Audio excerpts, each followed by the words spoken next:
Shalom, graça e paz, amados e amadas do nosso Senhor Jesus Cristo. Tudo bem com você? Eu espero que sim, para honra e glória do nome do nosso Senhor Jesus Cristo. Hoje eu vim trazer para você os 5 passos para você viver o teu chamado do Senhor para a tua vida. Você já sabe qual é o seu chamado? Para que o Senhor te escolheu? Qual os planos, os propósitos do Senhor aqui na terra para com a tua vida?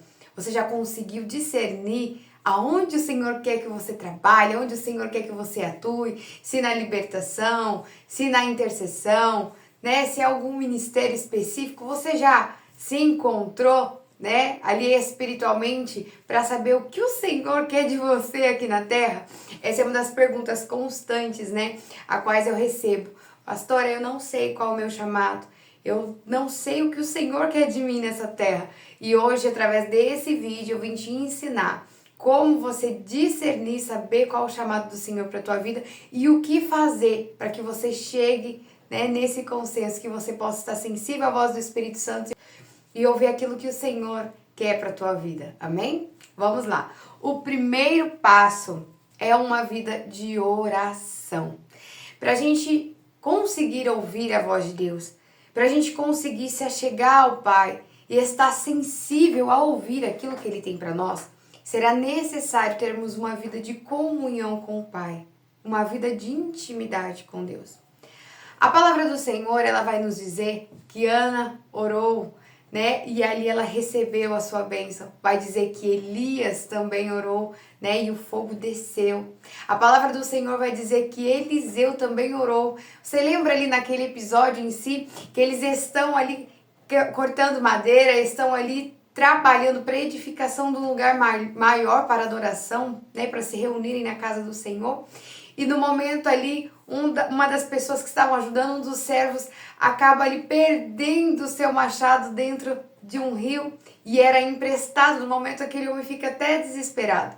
E a palavra do Senhor, ela vai nos dizer que Elias orou e o machado dele flutuou sobre as águas. Você se lembra dessa passagem extraordinária? É uma das que eu mais gosto, né? Em particular na Bíblia é uma das que eu mais vejo ali os milagres, as bênçãos do Senhor e o quanto o Senhor é o Deus do impossível. Então, basicamente, com essas bases bíblicas, nós podemos aprender que sem uma vida de oração, nós não conseguimos ali se achegar a Deus de uma forma que Ele venha ouvir aquilo que nós necessitamos e aquilo que nós precisamos. Então, para que você possa vir alcançar o favor do Senhor, a graça dele, será necessário você ter uma vida constante de busca ao Senhor. A palavra do Senhor vai nos dizer que Daniel também orava 3 vezes ao dia. Mesmo quando ele foi afligido, mesmo quando o inimigo viu que ali ele orava todos os dias, mesmo quando o inimigo tentou afligir, usando justamente, né, do fato dele orar ao Senhor, para ali colocar ele numa situação adversa, para o prejudicar de uma forma que ele fosse lançado à cova dos leões por causa de uma desobediência, de não estar orando ao seu Deus. A palavra do Senhor vai dizer que Daniel ele permaneceu firme. E ali o Senhor entrou, né, para trabalhar em favor da vida de Daniel. E para a gente poder receber do Senhor e entender o que o Senhor tem para a nossa vida e também viver os milagres do Senhor, será necessário uma vida de oração ao Senhor. Em Tiago 5, a palavra do Senhor vai nos dizer que a oração do justo, ela tem muito em seus efeitos. Então, para que a gente possa receber o favor de Deus, ter uma vida de respostas, é necessário ter também uma vida de busca. Sem a busca não tem as respostas. Nós só conseguimos receber do Senhor quando nós nos achegamos a Ele, né? E a pergunta que eu te faço nesse momento é: você tem tido uma vida de busca, de oração? Ah, pastora, sim, eu tenho orado, eu tenho buscado ao Senhor, mas eu não tô falando para você de oração de 15 minutos, não. Eu tô falando de uma vida verdadeiramente em oração. De você tirar um momento do dia ali, no mínimo 1 hora, para dedicar a oração ao Senhor. Mas eu trabalho, pastor, eu não consigo tirar essa hora durante o dia. Mas a palavra do Senhor vai dizer que nós também podemos ali buscar o Senhor em espírito. Você pode estar lá no teu trabalho, mas ali, ó, tua mente está voltada ao Senhor. E em toda oração e súplica, pensando que Ele é o autor e consumador da tua vida e clamando ali Ele dentro da tua mente, sabendo que Ele ouve, que Ele está ali examinando o íntimo secreto do teu coração, da tua mente. Ele nos esquadrilha, é isso que a palavra do Senhor nos diz. Então, se você ainda não estava com essa prática diária de uma vida de oração, de constante oração, né, eu recomendo que você comece a trazer essa prática para a tua vida, para que você consiga ali começar a estar sensível a ouvir a voz de Deus e receber do Pai aquilo que você necessita. Amém? Vamos ao segundo passo. O segundo passo está em esperar em Deus. Em Eclesiastes, capítulo 3, versículo 1, vai dizer que há um tempo determinado para tudo. Às vezes nós andamos correndo, né? Ali atrás das bênçãos, nós andamos correndo ali atrás todo o tempo ali de receber aquilo, algo do Senhor, aquilo que nós necessitamos. Muitas vezes nós andamos ali correndo atrás do nosso chamado, mas não é assim que funciona. Deus, ele traz tudo no tempo certo e no momento certo para a nossa vida. Assim como a palavra do Senhor também vai dizer em Filipenses, capítulo 4, versículo 6 ao 7, não andeis ansiosos por coisa alguma, mas em toda oração e súplica. Mais uma vez o Senhor vai dizer, faça primeiro a oração, esteja ansioso para orar e espere no Senhor. Nós temos que esperar e confiar em Deus, que no tempo certo e no momento certo Ele fará. Então, nesse processo de você estar orando, estar buscando ali Deus, qual é o teu chamado, o Senhor vai querer, o Senhor ele vai exigir de você ali o tempo da espera. Nós temos que esperar com paciência no Senhor, por mais que muitas vezes isso seja muito difícil, mas é necessário. Porque nesse tempo de espera é onde o Senhor nos forja, Ele molda o nosso caráter. Muitas vezes nós não estamos prontos espiritualmente para receber e viver o chamado. E nesse tempo da espera, enquanto você está orando, enquanto você está buscando o Senhor, Ele vai te lapidando. Se há alguma área da tua vida ainda que se encontra em região de cativeiro, alguma ferida da alma que não foi curada, nesse processo de oração, o Senhor ele vai te dando ali o espírito de sabedoria e revelação e vai revelando para você as áreas na tua vida que ainda devem se alinhar, aonde você ainda deve ser tratado para que você venha exercer o chamado e com excelência, para que você não venha cair no meio do processo, para que quando o Senhor te chame e entregue nas tuas mãos ali o que é para você exercer, você fique firme, não seja uma pessoa inconstante, mas seja uma pessoa que quando põe a mão do arado não olha mais para trás. Por isso é necessário também o tempo da espera, para nos forjar, para nos moldar e nos capacitar a viver aquilo que o Senhor tem para nós. Amém? Vamos para o terceiro passo? O terceiro passo é uma vida de jejum e santificação. É necessário que eu e você, antes de vivermos os planos e os propósitos do Senhor, viver os planos e os propósitos do Senhor, possamos estar em espírito, mortificando a nossa carne e ali calando a nossa alma e alimentando o nosso espírito. Porque quando nós estamos jejuando, nós estamos fazendo esse processo de mortificação da nossa carne e silenciando a nossa alma, nós estamos alimentando o nosso espírito e nos forjando espiritualmente para viver justamente os propósitos e o chamado do Senhor para a nossa vida. E muitas vezes nós não queremos nos sacrificar, ali matar a carne para poder alimentar o espírito, porque o jejum é algo que vai exigir um pouco mais de nós, mas é necessário, meus irmãos. A palavra do Senhor vai nos dizer, lá em Atos dos Apóstolos, quando Jesus chegou ali para os discípulos e falou, olha, permanecei em Jerusalém até que do alto eu vos revista de poder, até que chegasse o dia de Pentecoste. A palavra do Senhor ela é bem clara em dizer que os discípulos eles se reuniam e ficaram em Jerusalém jejuando constantemente, orando, fazendo ceia, eles estavam o tempo todo ali numa vida de busca e o jejum, ele era muito presente na vida dos discípulos a partir do momento que Jesus foi levado aos céus e ali eles começaram a ter uma rotina constante de jejum para poder receber, para eles serem revestidos de poder. E na nossa vida também é assim, para que o poder de Deus seja sobre a mim e sobre a tua vida, vai ser necessário uma vida de jejum. Eu vou contar até para vocês aqui um testemunho breve do que aconteceu comigo. No início da minha trajetória com Deus, eu não entendia também qual era o chamado do Senhor para minha vida. Mas o Senhor ele falava para mim constantemente que eu devia estar sempre em oração e muito jejum. Até nos dias que eu falava assim, eu jejuava a semana todinha, eu falava assim, ai, agora amanhã é sábado, eu vou me alimentar, eu vou passar um dia assim, comendo, né? Ficando ali só descansando. Aí o Senhor falava assim pra mim, não, filha, você vai jejuar. Chegava no sábado de manhã ou no dia em questão, né, que eu achava que eu ia descansar e ter um dia ali de folguinha, o Senhor falava assim pra mim, filha, jejua. E ali eu fui emagrecendo, até perdi muito peso, mas eu fui mortificando ali a minha carne e a minha alma. E eu não entendi o porquê o Senhor ele exigia tanto de mim. Porque eu olhava algumas outras pessoas, né, da minha igreja, ou pessoas que eu conheciam que ali eram denominadas, né, cristãs, e elas tinham uma vida que não tinha jejum, elas tinham uma vida que não tinha constante oração, e o Senhor falava ora e jejum. O Senhor não me permitia ficar, né, nessa, vamos dizer assim, nesse comodismo espiritual. O Senhor não me permitia, e Ele estava sempre falando, filha, jejua, filha, ora. Até que um dia eu fui compreender o porquê. Até então eu não sabia qual era o meu chamado, o que o Senhor ele queria para mim. Eu estava orando a respeito disso e eu estava também ali um pouco conturbada. Eu falei, ai Senhor, o que o Senhor quer de mim? E um dia em questão, eu estava na minha casa, num dia desses prolongados de jejum, ao qual o Senhor não me permitiu, né, ali encerrar o jejum. E uma pessoa me ligou e falou assim, olha missionária, eu tô com meu neto doente. Ela tinha acabado de sair do hospital com aquela criança. E ela falou assim pra mim, eu queria que você orasse por ele, você ora por ele, por favor?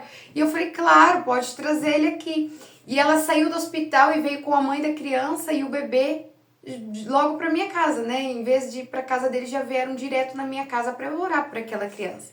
E quando eles chegaram, né, eu fui orar por aquele bebezinho que tava com um problema sério no pulmão, ficou internado há vários dias. E eu coloquei ali a mão pra orar naquele bebê. E ali, quando eu coloquei a mão para orar por aquele bebê, a mãe do bebê caiu manifestada em demônios, com legiões terríveis. Naquela época eu não sabia, né, nem o que fazer, eu não sabia nem por onde começar. Mas ali eu tinha feito um plantio de jejum. Eu tinha tido uma vida constante em oração, uma vida constante em jejum. E naquele momento eu não sabia o que, eu fiquei assim, e agora? Mas Deus me veio, Ele me revestiu naquele momento que eu falei, e agora? Me veio um poder de Deus sobre a minha vida que até me emociona dizer. O Senhor desceu sobre mim com uma autoridade, algo sobrenatural, a qual eu nunca tinha vivido. Eu não tinha experiências, eu não vivi ali, eu não fui uma pessoa que viveu dentro de igrejas, que nasceu dentro de uma igreja evangélica, que sabia como é que funcionava. Eu não sabia nada disso, pra mim tudo era muito novo.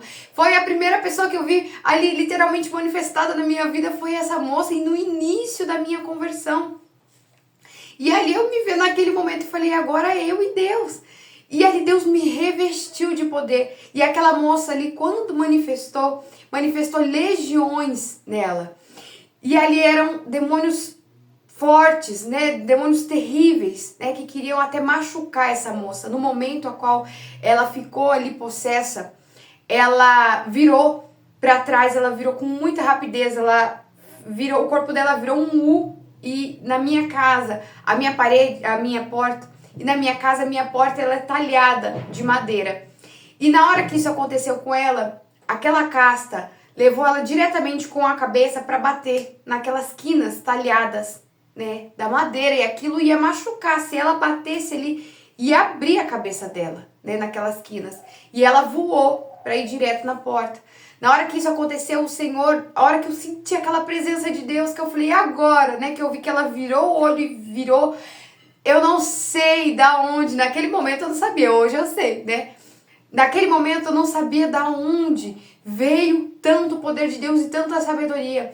Eu com uma mão só devolvi a criança e com a outra mão pulei e segurei ela para que ela não batesse a cabeça e puxei ela e coloquei ela no chão. No momento que eu coloquei ela no chão, o Senhor começou a me dizer cada coisa que eu deveria fazer. O Espírito Santo em todo momento falava para mim a forma que eu deveria orar, a forma que eu deveria falar, a autoridade veio sobre mim, o poder de Deus veio sobre mim. E para honra e glória do Senhor, porque eu não faço nada, aquela moça, ela foi liberta para honra e glória do Senhor.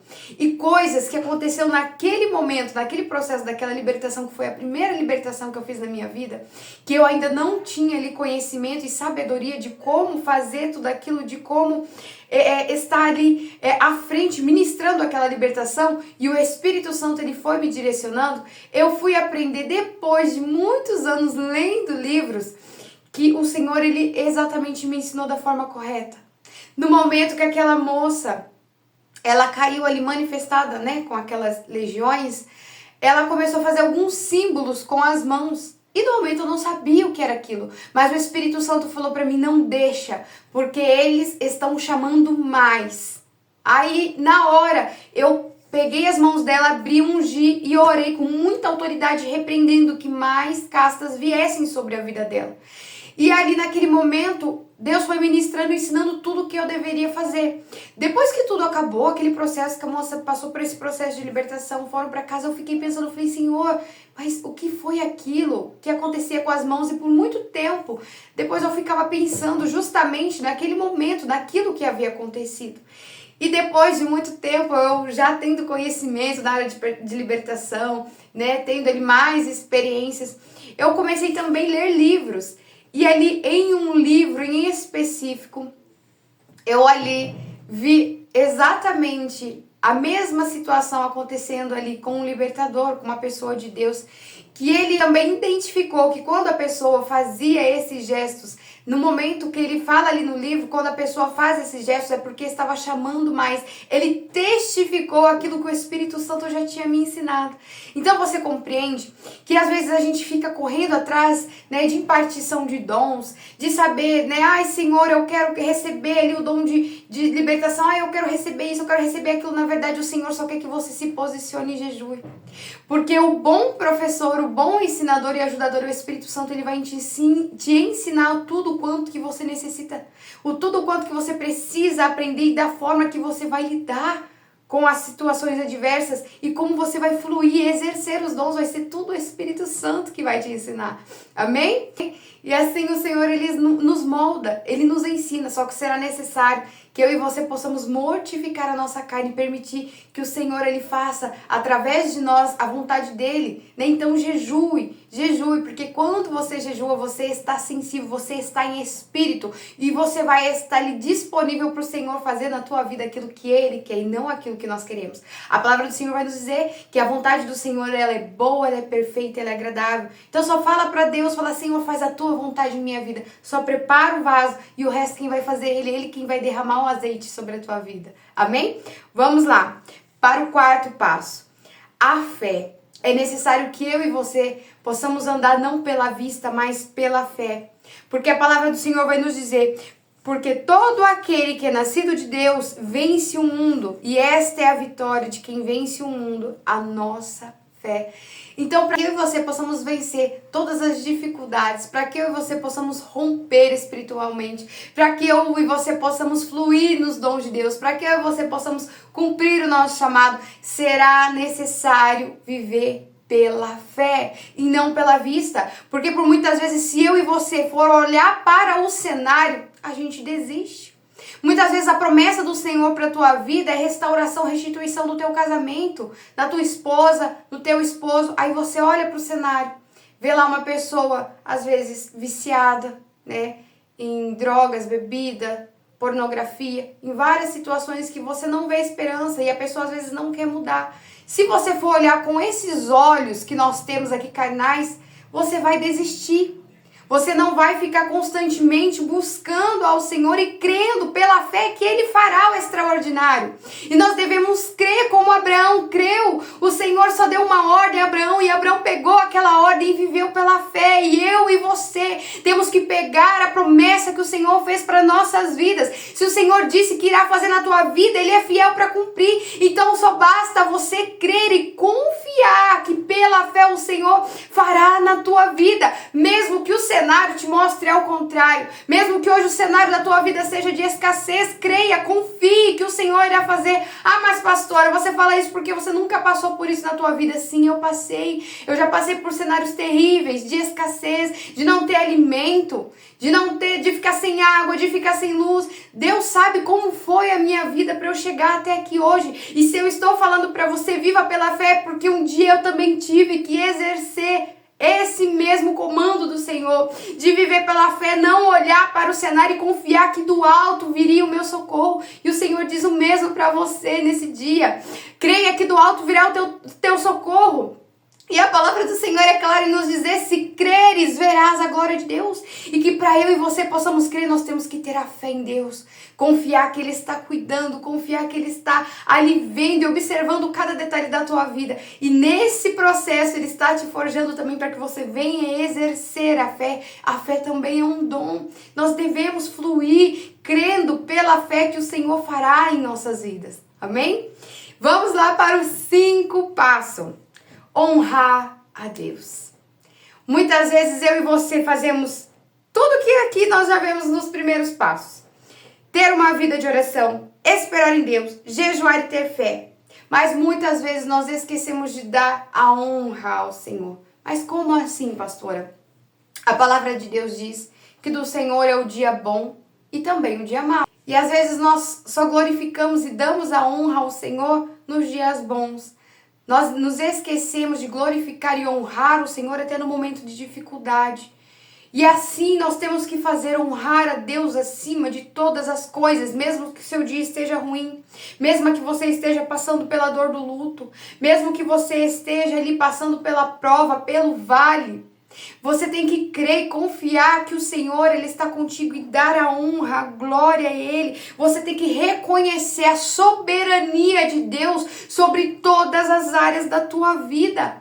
Nós devemos que reconhecer que dele, por ele são todas as coisas, e que tudo que vem acontecer na minha, na tua vida, seja bom ou seja ruim, é porque o Senhor permitiu e porque ele está nos ensinando algo. E nós devemos estar ali com o coração aberto para receber e honrá-lo acima de tudo, mesmo que o seu dia tenha sido ruim, mesmo que você esteja passando por uma dor terrível, mesmo que você esteja ali enfrentando a depressão, mesmo que você esteja ali enfrentando a humilhação, mesmo que você esteja no deserto, se você jejuou, se você orou, se você teve fé, se você permaneceu ali constante, creia que o Senhor fará na tua vida. Lembra lá o que aconteceu com Josafá? A palavra do Senhor vai nos dizer que quando o exército de Moabitas se levantaram ali contra Josafá para enfrentá-lo, ali ele jejuou, ele orou. Ele pranteou ao Senhor e confiou, ele teve fé que o Senhor iria se levantar em favor dele. Ele fez a parte dele. E a palavra do Senhor vai nos dizer que o próprio Deus se levantou e lutou na luta de Josafá. Josafá não precisou fazer nada. A palavra do Senhor vai dizer que Deus falou para Josafá: nessa peleja não tereis que pelejar, porque o Senhor, ele iria na frente, ele faria na vida de Josafá, ele venceria aquela guerra. Mas Josafá, ele fez a parte dele. Josafá, ele jejuou, Josafá, ele orou, ele honrou o Senhor, ele teve fé. Então é basicamente isso que o Senhor quer que você faça, que você confie, que você espere. E às vezes vai ser necessário também esse tempo da espera, porque Josafá, ele esperou. E a palavra do Senhor vai dizer que Deus mandou ele descer o quê? Pro vale. E descer como? Adorando. A palavra do Senhor diz que Josafá desceu com uma ordem de adorar. E quando ele chegou lá no local da guerra, após ele descer aquele vale louvando e adorando, ele só recolheu os despojos. E quando eu e você cumprimos esses 5 passos, o primeiro, de ter uma vida de oração. O segundo, de esperar em Deus. O terceiro, de jejum e santificação. O quarto, de ter fé. E o 5, de honrar a Deus. Creia que o Senhor irá à frente da tua peleja, assim como foi na frente da peleja de Josafá. Que o Senhor, ele estará contigo em todos os momentos. Amém? Essa é a palavra que o Senhor trouxe para a tua vida no dia de hoje. Eu espero que você possa ter gostado e que você venha pôr em prática cada passo a qual foi dito aqui, né? Pelo Senhor, porque de nada tenho eu não faço nada, eu sou o vaso. Quem derrama o azeite, quem faz a obra é Ele, eu sou só a ferramenta. Quem constrói, quem faz o restante é o nosso Pai. Então eu espero que você possa pôr em prática tudo aquilo quanto Ele disse para você através desse vídeo e que você venha também colher os frutos da tua oração, da tua persistência, né, da sua espera, da sua fé, da honra ao Senhor, de tudo aquilo que você plantou. Creia que você vai colher também em nome de Jesus. Se você gostou desse vídeo, curta, compartilha, se inscreva nesse canal para que outras pessoas também possam ter acesso à palavra de Deus, amém? E fiquem todos na santa e gloriosa paz do Senhor Jesus. Amo a vida de vocês. Deus abençoe.